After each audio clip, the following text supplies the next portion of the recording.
So, welcome to today's SafetyNet seminar, PremPath, Understanding Implementation and Improvement of Perinatal Optimisation. So it's my absolute pleasure to introduce our speaker today, Julie Roberts, who I had the privilege of working with when I worked at Sapphire Research Group at the University of Leicester. So I'm delighted that she's joining us today for this session.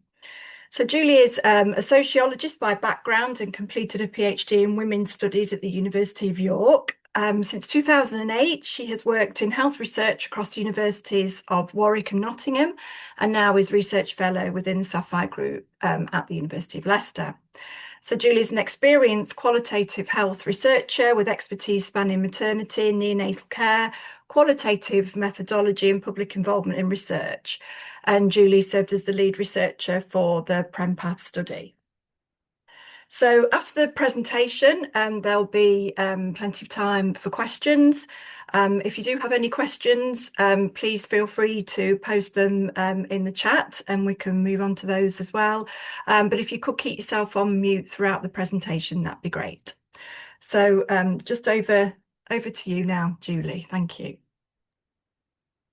Good afternoon, everyone. Thank you, Charlotte, for the invitation today and for that for the introduction. So yeah, I'm going to tell you about the PremPath study today. So let me introduce you to the team first. The research was based at the University of Leicester in the Sapphire Research Group, led by Nikki McIntosh, who's Professor in Social Science Applied to Health at the University of Leicester and Sapphire Group lead, and Nikki's on the call today. But very much bringing together a range of expertise and different perspectives. So across social science, neonatology, obstetrics, and importantly, a parent perspective. And we worked alongside our parent panel of 7 parents with experience of preterm birth and with an advisory board as well. So very much a joint endeavour. So the focus of PremPath is this perinatal optimisation care pathway. Nearly 8% of births in England and Wales are preterm, and that's defined as birth before 37 weeks. And preterm birth is a significant cause of infant mortality and morbidity, and there's a national ambition to reduce that. But there's certainly more to do, and the Embrace report shows that perinatal mortality was rising again in 2021 after 7 years of reductions, but also that there was growing inequality in terms of ethnicity and social deprivation. So perinatal optimisation is this process of reliably delivering a series of evidence-based interventions to reduce the risks of preterm birth. And PremPath was focusing particularly on antenatal optimisation and peripartum optimisation, so not looking in this case at prediction, although that's certainly a factor here. And when we started this study, there were 7 elements in the pathway, and now there are 2 more. So caffeine and volume targeted ventilation have been added on to the end of this diagram. But in terms of PremPath, we're looking at these 7 particularly. And delivering this pathway is a complex task. So there are very different types of things in this pathway. It's spanning maternity into neonatal care, so different teams in different parts of the hospital. And in each individual element has some complexity to it. So it starts with place of birth, so making sure that a baby's born in the right type of neonatal unit that's equipped to care for them and has capacity to care for them at that moment. So there's a very complex process of ensuring we've got a bed and a cot in the same place and the right team in place and transferring people between units to achieve that. There are some medications there for mothers before they give birth, but again, lots of complexity around those, the timing of those. Steroids that help the baby's lungs prepare need to be within a week of delivery, and there are risks associated with repeating a dose. So if that window is, if you were to give steroids to someone and then they didn't go on to give birth, then the benefit of that is lost. And then at birth, we're looking at deferred cord clamping. A minute is the target there, but that adds complexity to maintaining temperature. So there's interactions between these elements as well. And the final step in this version of the pathway is early maternal breast milk within 2 days, but ideally within 6 hours. And all of this underpinned by counselling of parents and shared decision making.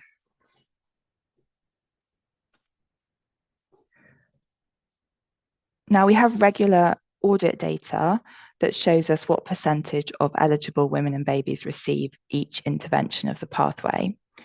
But what you can see with these kind of pink lines is that there's quite a lot of variation in that between regions.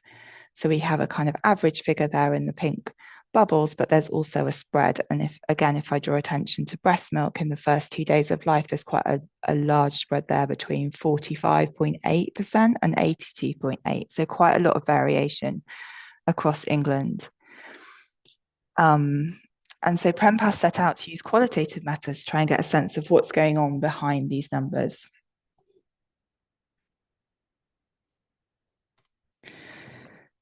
So PremPath was funded by the NIHR Policy Research Programme to explore how multiple clinical teams work together within and between organisations to make decisions about the optimisation and stabilisation of preterm infants for the entire pathway, and to explore the experiences of care of women, families, and the staff delivering that care.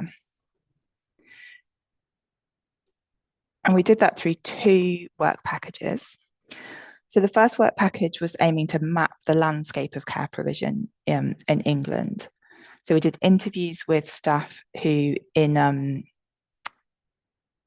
PSCs. So we started with the maternity and neonatal safety improvement programme workstream leads, and then we used snowball sampling to reach other regional leaders who were particularly active in implementing perinatal optimisation and quality improvement in that area. And we spoke to people from 12 of the regions, 40 staff members in total. And those interviews really focused on how the pathway was being implemented and the opportunities and challenges in those local contexts. And this was the information from those interviews is what guided our choice of sites for the second work package. And work package 2 is an ethnographic piece of work. So it was aiming to explore how these teams were working together and how they were making decisions about optimization across this pathway. An ethnography is a qualitative method that involves hanging out in a research site and observing everyday work and talking informally with people within that setting, collecting things like posters and blank forms and leaflets and anything that might help us understand what's going on in that setting. So I spent 4 days per site, so not long, particularly given the nature of the pathway. So we had to choose, the first challenge really was to choose where to be and what to observe. So I spent time in triage, in delivery suite, in neonatal units. I went to staff training sessions, simulation training, huddles, perinatal team meetings, anywhere where the pathway might be being delivered or discussed, or some of the challenges might be coming up. And so I spent time in each location, but I was also sometimes able to follow a particular family if they moved between maternity and neonatal care while I was there. We also did formal interviews with staff at those sites, and we did 40 interviews with parents who had preterm babies. That was a national sample that wasn't linked to the sites particularly. And I asked them to draw a map of their journey through preterm care first, and then we sat and had a conversation about their experiences linked to the pathway. And so we have this really large, rich data set, 137 hours of observations and all of these other pieces of information. So I'm just going to give you a flavour today of some of the findings from across that data set. and what lies behind the implications and the recommendations that we've distilled from this research. And I'll share some of those with you, and I'll point to where you can find the full set towards the end. So I'm going to talk about these interlinked themes. I'm going to talk about regional communities of practice and the hidden relational and emotional work that goes into maintaining those. I'm going to talk about the opportunities and challenges of data work. I'm going to talk about coordination of care across the pathway and where we think the gaps are. And I'm going to talk about equity and respectful care. And I'm going to weave in some parent experiences through those themes. And Charlotte will tell me if I'm talking for too long. So I'm thinking at this regional level now with the workstream leads and the PSCs. And the workstream leads talked about maintaining regional communities of practice to support implementation of the pathway. So communities of practice are groups of people who share a concern, a set of problems, or passion about a topic, and they work together to kind of deepen their knowledge and their expertise around that. So we're drawing on normalization process theory here. So in MPT terms, cognitive participation is the mechanism by which these communities of practice can support implementation goals. So this is kind of what it looked like at PSC level. Lots of different types of activities, but focused on bringing people together, very much focused on bridging that gap between maternity and neonatal care, and also bringing people together from across the region. That was really important to achieving these aims, but creating a safe space where people could acknowledge gaps in their understanding, bring problems to solve. The aim was to try and create a safe space where people didn't feel judged, felt able to be open about what the challenges were, and to kind of support each other with those. Some of those activities were sort of educational in terms of learning more about the pathway and the underpinning evidence. And some of that is about implementation, but it's also about enrollment, about kind of cementing that commitment to the pathway as a good thing and something that they should be putting into practice. So there's a lot of support there was a lot of buy-in for the pathway as a whole, but people did still have questions about individual elements and the evidence base behind those. So sometimes bringing in a sort of acknowledged expert might be a way of being able to address people's questions about that, but also kind of highlighting really good practice. Buddying teams together. So if one site seems to have nailed it around a particular intervention, being able to buddy them with a site that's finding that more difficult.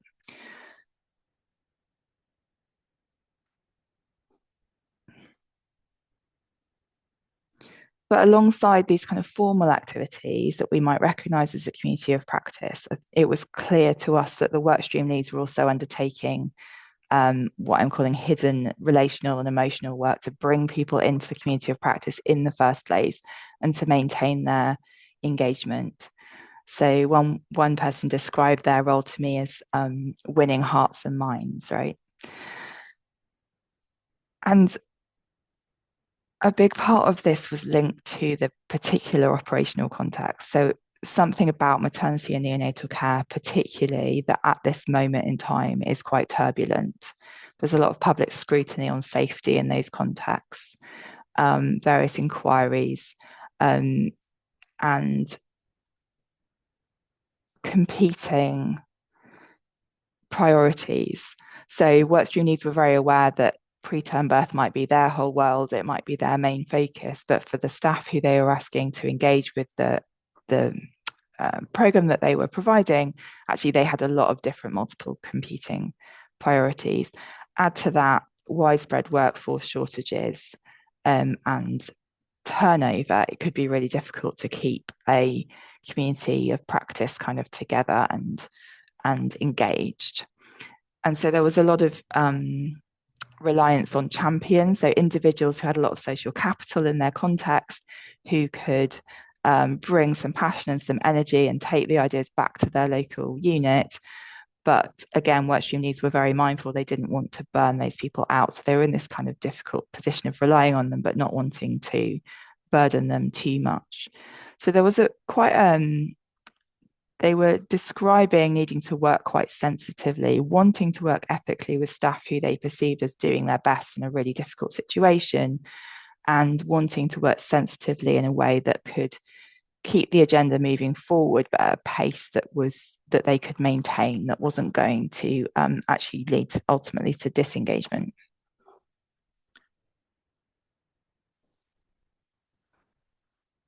And as one workstream lead described to me, data underpinned everything that they were doing. So very much in that QI methodology of one needing the data to have a baseline and monitor progress. So they were working with the data to identify which individual elements of the pathway in which part of the region might be struggling, and to identify those as targets for quality improvement and monitor progress over time towards those. And we know this kind of standardized measurement and accounting are central to quality improvement in the NHS, and this kind of benchmarking. But we also know that this datafication often has unintended consequences, and that seemed to be the case here. So Hoyer talks about the paradoxical effects of data and datafication in healthcare. And it seemed that data was both driving the improvement in the way that I've described in terms of identifying priorities, monitoring progress towards improvement, motivating people to want to improve the numbers, but it was also impeding improvement. So very often the staff didn't trust the data, and that creates a real dilemma in terms of this logic of quality improvement. So the legitimacy of the data, and therefore the quality improvement activity, relies on staff accepting it as a representation of their lived experience of clinical practice. And I think work package 2 added to our understanding of what was going on here, in the sense that it often didn't reflect staff perceptions of what they were good or not so good at. They knew that they might go and check something, an individual case that they remembered, and find that the data didn't match their recollection or didn't match their notes. And they knew about all the problems with data entry and accuracy and so on, and it undermined their confidence in the data on which this quality improvement work relied. And so workstream leads talked about sometimes getting stuck, sometimes redirecting focus from improving care to getting the data right as the foundation of then improving care. And that process could sometimes take quite a long time and ultimately kind of impede progress. And I think part of the reason for that is this competing logic of data for improvement, which is how the workstream leads would see it, and data for accountability. So I think particularly in the context of maternity at the moment, we can try and create this safe space where the data is there just to guide improvement, but actually people feel judged by it. And therefore it's quite difficult to move past these issues about accuracy. Oops.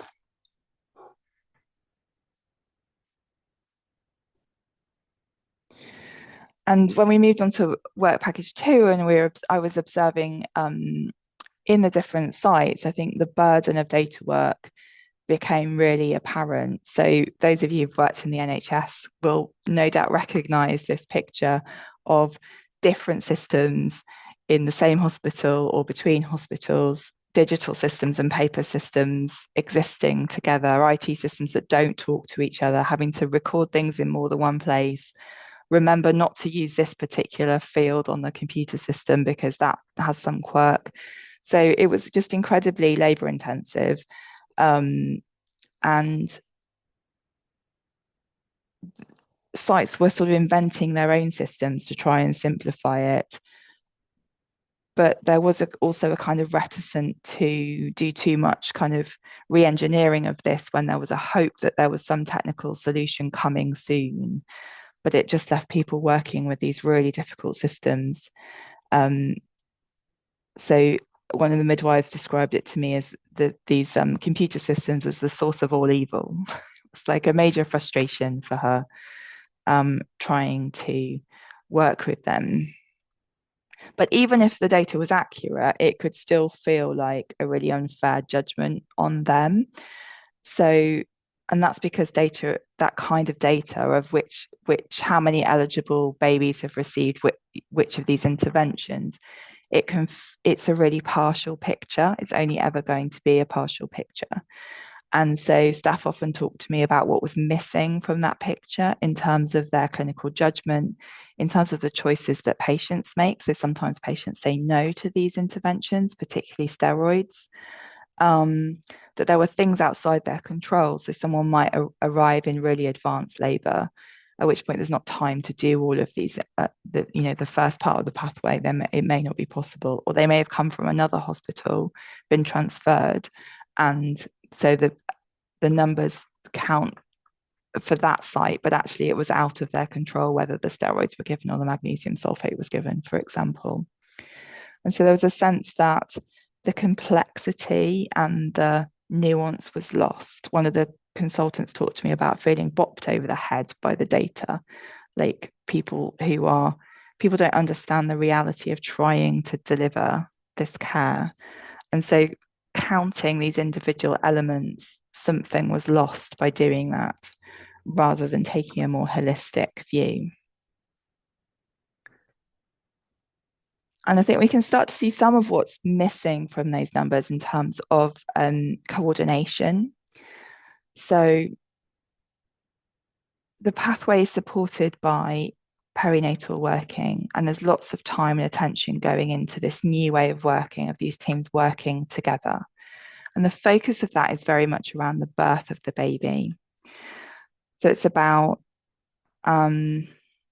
getting mother to the right place to give birth and working together around that delivery. So there seems to be a lot of focus on training and doing sims around that time, and that's really important.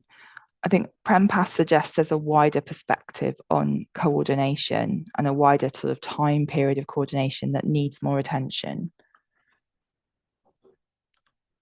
And that's both before and after the baby's born. So before the baby's born, we want to get in this sort of time for antenatal counselling. So typically someone from the neonatal team would come to maternity and talk to the family about what they can expect and go through the pathway and any decisions to be made about which interventions they might want, what they can expect during the birth, prepare them for what might happen once the baby's born. But the timing of that is really challenging. So often, families come into this situation in lots of different ways. So some families might plan, they might know that this baby is going to be born early, they might have a delivery date in advance, and it can be done in quite an ordered way. For lots of families, that's not what happens. Either the balance of risk changes very quickly, or someone goes into labour unexpectedly. And so it can be a real rush. So the window for this counselling can be really small. And so it can be difficult to get the timing right. But also, and I put this quote here just because I think it really shows the importance of getting this right. So this is, I won't read it to you, but this is a mother describing kind of already being in labour, already on gas and air, and somebody is throwing information at her and just not being able to engage with that or make use of it.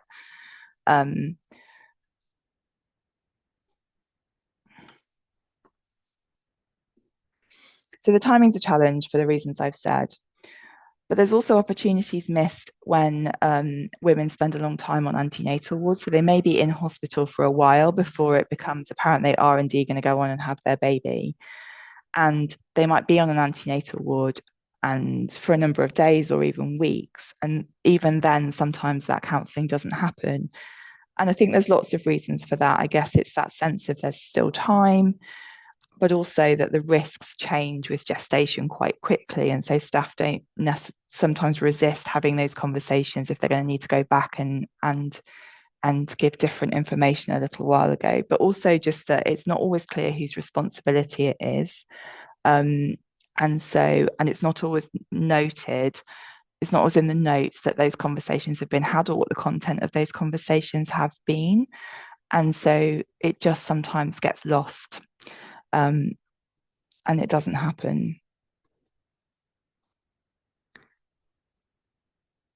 But I think there's also this wider context of coordination after the baby's born. So this is one of the drawings from our interviews. And I think kind of really captures for me something about that traumatic separation that often happens when a baby's born unwell. And mother and baby are then being cared for in different places.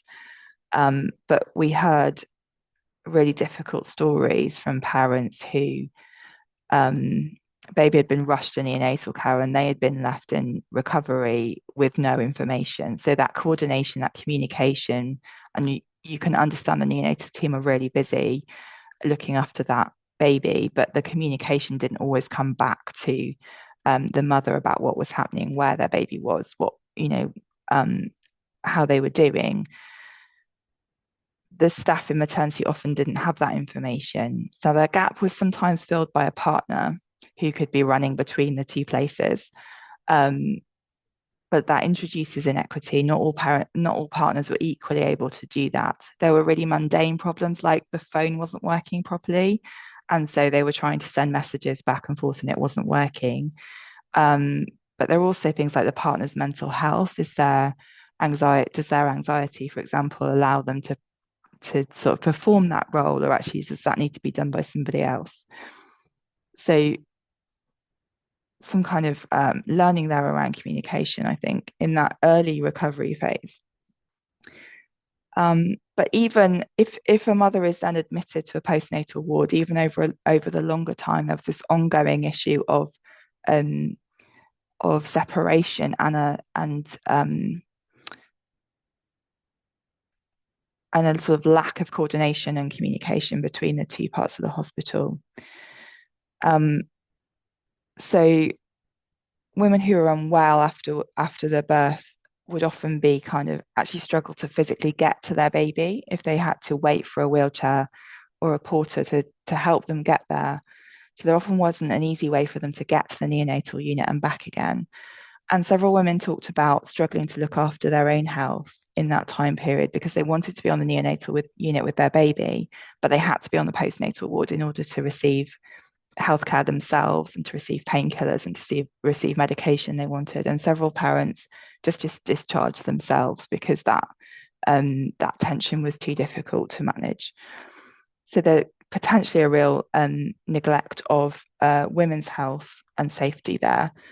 And also just things like food, like having time and being able to get meals and so on. Again, the meals were being delivered to the postnatal ward and they might be on the neonatal ward with their baby.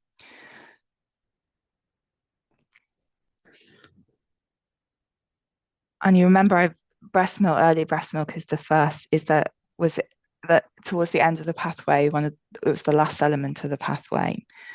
But again, there's a task of coordination here. If the parent who's given birth is on a postnatal ward, so it was often really unclear who was responsible for supporting women to express colostrum and breast milk. And it's not an easy task for a woman who's given birth preterm. And it can, it's described as almost a full-time job of a kind of cycle of expressing. And so there were women women felt really passionately about this. Some of them really wanted to breastfeed and it was really important to them and the support wasn't always there. Others found this a really difficult experience. Both groups needed some support with this. It wasn't always clear whose job that was. And again, this is physical separation that makes that really difficult because the neonatal team can't leave the baby to go to maternity and support that. But the support wasn't always there in midwifery. Again, sometimes fathers, I've seen messages sent with fathers back to the postnatal ward. Can you go and ask mum if she's got any milk? Can you bring the colostrum to the unit? And so in some places there was dedicated support for this. There were dedicated feeding teams who took on, this expressing colostrum with preterm births as part of their role. Not all of them did. And so they had much more freedom to move around the hospital and to go and support women wherever they were and to go to them when they needed help. But they do tend to be part-time roles. And so again, there's this inequity of like which day of the week was your baby born on. It's going to make a difference to how much support is available to you.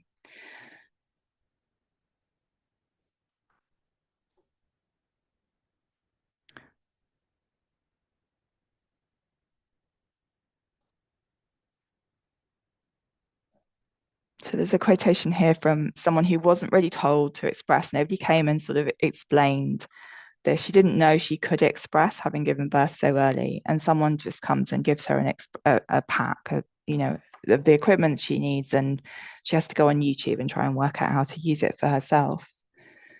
And the second quotation is a father who talks about, he's the one going backwards and forwards between postnatal and the neonatal unit, and he's finding the neonatal stuff much more helpful, but there's no communication with maternity. So each side doesn't know that the family aren't getting the support they need to collect the breast milk and therefore be able to give it to the baby.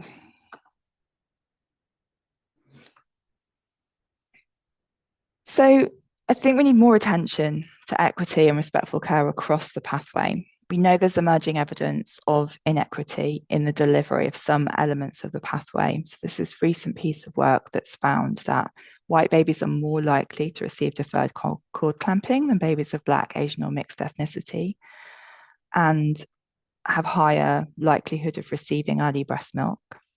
And we know that minoritized families and the most deprived families are less likely to be involved in ward rounds or receive updates about their baby's care. So what can PremPath add? Well, I think that what we observed was that partners and sometimes other family members were often having to fill the gaps in coordination between postnatal and neonatal services, and that risks introducing inequity. Not everyone is going to have that family support, and not all family members are equally going to be able to fulfill that role. Place of birth requires transferring families between units, both so they can move to the place that's most suited to their care, but also to kind of shuffle and manage capacity to be able to care for as many babies as possible in the right place. But that introduces substantial costs for families. And can potentially isolate them from social support. So it may be that if you're local to home, someone can bring you some food, or they can give you a lift to the hospital. If you're a long way from home, and you may have to travel quite a long way, that's going to be more difficult. And I remember speaking with a woman she actually didn't go on to have her baby that day, but she'd been transferred at risk of preterm labour. She'd been brought by ambulance, and they had assessed her, and she'd stayed overnight, and they had said, okay, we think you're safe to go home. And I was in the room while she explained that she didn't have any transport, and she didn't have a partner who could come get her, and she didn't know how she was going to get home. And then there's a difficult balance then between, is it safe to send this person home knowing that they don't have an easy way of doing this journey? And what we noticed is that services very rarely provided information about help with costs in a timely or accessible way. So what's available does vary by area, but even where there was help with parking costs, for example, or a parent kitchen where they could make a drink and have some toast, where there's kind of national help for travel costs, that often wasn't very visible to parents at all. And the parents we interviewed talked about kind of learning that information, often after some time on the neonatal unit, or picking it up from other parents rather than having that in a really accessible way. And just like the parent who goes on YouTube to work out how to express colostrum, there seemed to be quite a lot of reliance on digital information. So as I moved around the hospital, QR codes on the walls, and that's great because it gives parents, they can access that information when they need it and when they have time to absorb it and think about it. But I think there is a risk of relying too much on those, of excluding some parents from that information. And I think some things like expressing breast milk need more personalized support than that. And a well-known issue of access to interpreters, and we see that in this context as well.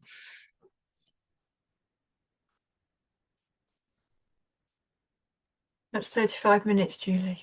Okay, thank you, Charlotte. I have nearly finished.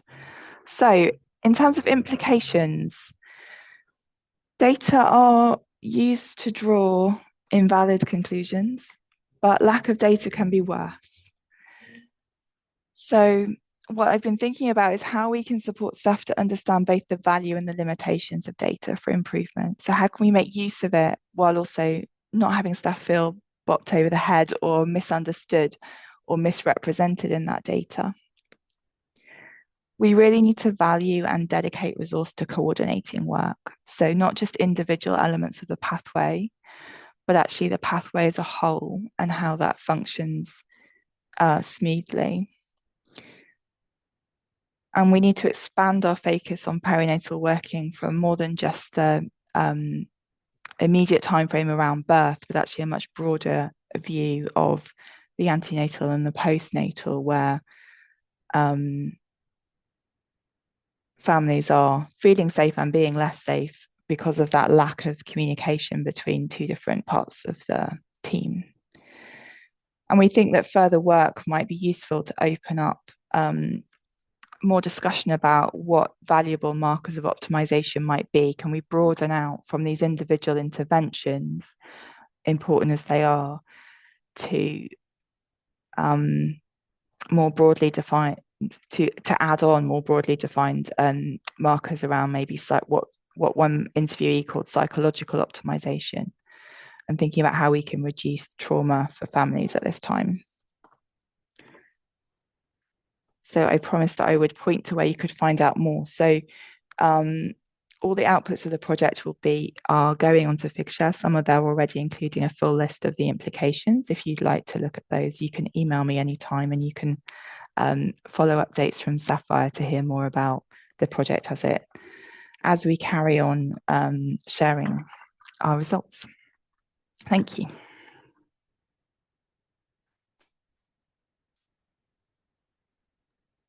Thank you very much, Julie. That was great, really fascinating, and some really important work. Please feel free to add questions in the chat. I haven't got any there at the moment, but if that would be great. If anyone could think of any. But in the meantime, I could perhaps start off with a question. Just made a note. So, Julie, you said that sites were chosen for maximum variation. Is it possible to say a little bit more about the diversity between the sites, please? Yeah, of course. So we had 4 sites in total. We had 2 local neonatal units and 2 tertiary units. So it was important to get that spread of different kinds of services across England. We had some that were in urban centres, but we also went to kind of coastal and rural areas. And I think that geography is really consequential, actually, in terms of the distance between units. For example, I think when you're trying to achieve the right place of birth, actually that decision making is quite impacted by how far is it to the nearest tertiary unit, and what's the quality of the roads like, and what but we also looked at infrastructure. So kind of what kind of transfer, what's the transfer system? Do they have a cot finding service that can help them find a cot and a bed? How does that work? And of course, very different demographics in different places, but particularly thinking about ethnic diversity and social deprivation, because we know about those kind of inequities of outcome. So we tried to get a real spread of different types of places. Okay, thank you. Lucy's put a comment in the chat there. I don't know if you want to say anything about that, Lucy, or shall I just read it if you're still on the call?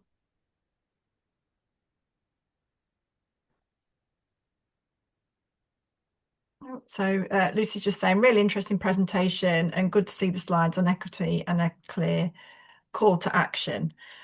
So another question from me then, you did touch on how difficult it is to conduct the study given the turbulence going on in maternity and neonatal services.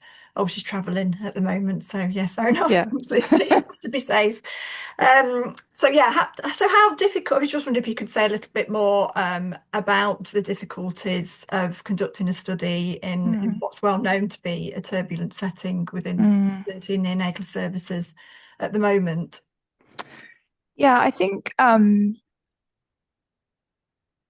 we had really good engagement, actually. I think all the sites that we approached did grant us access and agreed to participate. I think in general, staff wanted to talk to me because they want things to improve. And so not all, but a lot of staff, I think, see research as one way of achieving that. They wanted to communicate where they saw some of the problems and the challenges. I think ethnography has a real benefit in terms of not just speaking to those people who come forward for a formal interview, which often were the more senior staff, but with an ethnographic method, at least you're in the setting, so you pick up on things that people aren't necessarily articulating, or you see something that then allows you to follow that up. But you can also have those informal conversations with less senior staff who maybe wouldn't feel confident to sit down for a full interview, but they can give you those kind of insights. I think those sites where perhaps they were finding it more challenging, or where they felt they were under more scrutiny, then there was sometimes a defensiveness, but I think it eases again with that ethnographic method when you start to build up a rapport with people, and they have a chance to ask you, why you're there and what you're doing, and just trying to be really open and transparent with people. But did you find that kind of process then, if you went on to interview those people, had kind of put them more at ease and perhaps feeling less defensive, maybe? I think it works both ways. I think there were people I met who they felt at ease. They felt like, yes, I want to talk to this person, and maybe they didn't have time on the floor to say everything they wanted to say, and then we would have a really good interview.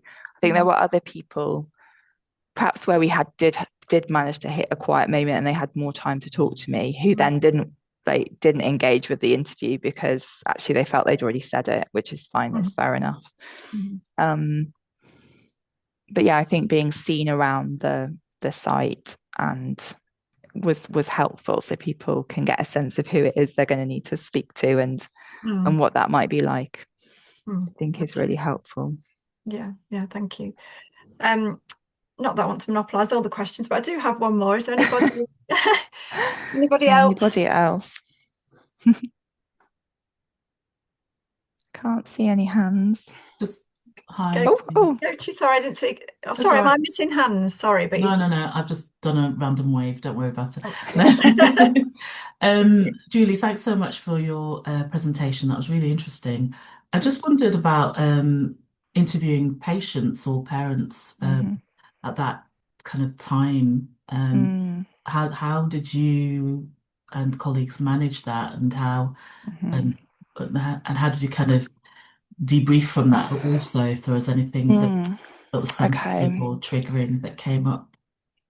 So we worked really closely with our parent panel to design how we were going to go about this, how we were going to go about speaking to parents particularly.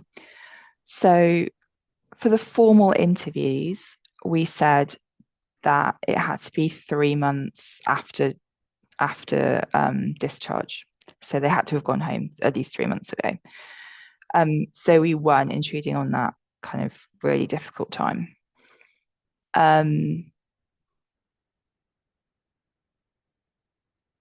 But there were parents obviously in the setting while I was observing, and I had informal conversations with some of those parents. We agreed with the parent panel directed us, and we completely agreed to kind of not go into places like parent lounges, parent kitchens, where people might be able to taking a break and probably don't want me charging in and asking them a load of questions. So I didn't do that. So, I mean, partly guided by the staff in that setting, and just, trying to work sensitively with it, trying to make a judgment. And sometimes parents, if all was calm and they were sort of spending time cotside, they're often quite happy to talk to me. Perhaps they were there on their own with the baby, and they were happy to introduce me to their little one and tell me what had been happening. But it's a judgment call, I guess. And then I hope I got it right. Oh, and I should say, so if I spoke with them directly, then I left them with a little postcard. So again, we decided parents will not want a huge, great big long university, information sheet, but I left them with a postcard that told them very briefly who I was and why I was there. And then there was a QR code where they could go and access the full study information if they wanted to know more, or if they wanted to come back to me later on. So just trying to work with our parent panel to kind of judge what's the right level of information for them at that moment. Julie, I just also was thinking about the drawing, whether you wanted to because actually that was really interesting. Yeah, thanks, Nikki. So so although those interviews were a little bit later on, actually we introduced this drawing element. So I asked parents to draw their journey through care for preterm birth before I met with them for an interview. And the thinking behind that was really to try and make sure that interviews were more parent-centered, and it gives them more control over what the interview covers, and more sense of where we might be going. And I just felt that sense of control was really important for parents who've been through this experience where they often do feel quite helpless. So that parent-centered approach was really important to me. And actually, I hadn't used this method before, and it was really interesting. So parents, again, we piloted it with the parent panel. They were really supportive of it. They tried it out for us, tried out the instructions for us. And it was really interesting because I think not everybody did it, and that was fine. But the people who did, I think it was really helpful because it gave them time to think about what they wanted to convey, what they wanted to talk about, potentially what they didn't want to talk about. And we had one participant who actually withdrew from the study. She started to do the map and realized, actually, I don't want to talk about these things right now. And so I was really glad she'd had that opportunity to think about that and make that decision and withdraw. And it also helped me prepare for the interview. So I had a little bit more, I could think about how I was going to address certain issues if I could see them in the pictures before we started. So for me, it was a really helpful way of working with this particular group of parents. Is there anything you want to add to that, Nikki? No, I mean, I think, as you say, I think actually it was, particularly for that parent, because actually otherwise they might have arrived in the interview and then been in a really sort of precarious position. So I think and I don't think we'd thought that might be one of the outcomes of it. No. Yeah, interesting. But I've also been thinking, I think the pictures convey a lot of emotion, and then it gives parents an option about whether they want to. Somehow there's another layer of communication when often they might be trying to hold it in a bit for the conversation. Actually, it felt like it was nice to have that represented in a different way. Thank you. That's really helpful to understand more creative methods as well. And I'm sure lots of people will take that forwards and perhaps use in their own studies as well. So thank you. That was actually my last question, was going to be asking you about the patient interviews, the drawing rather, with patient interviews. So got that covered. So is anyone, any other questions or comments? No, I think that's it. But so we can bring it to a close a few minutes early. But thank you again for your time, and really interesting and important presentation, Julie. And thank you as well, Nikki, for coming along and adding to that. We do appreciate it. Thank you very much, everyone. Thank you, everyone. Thank you. Bye.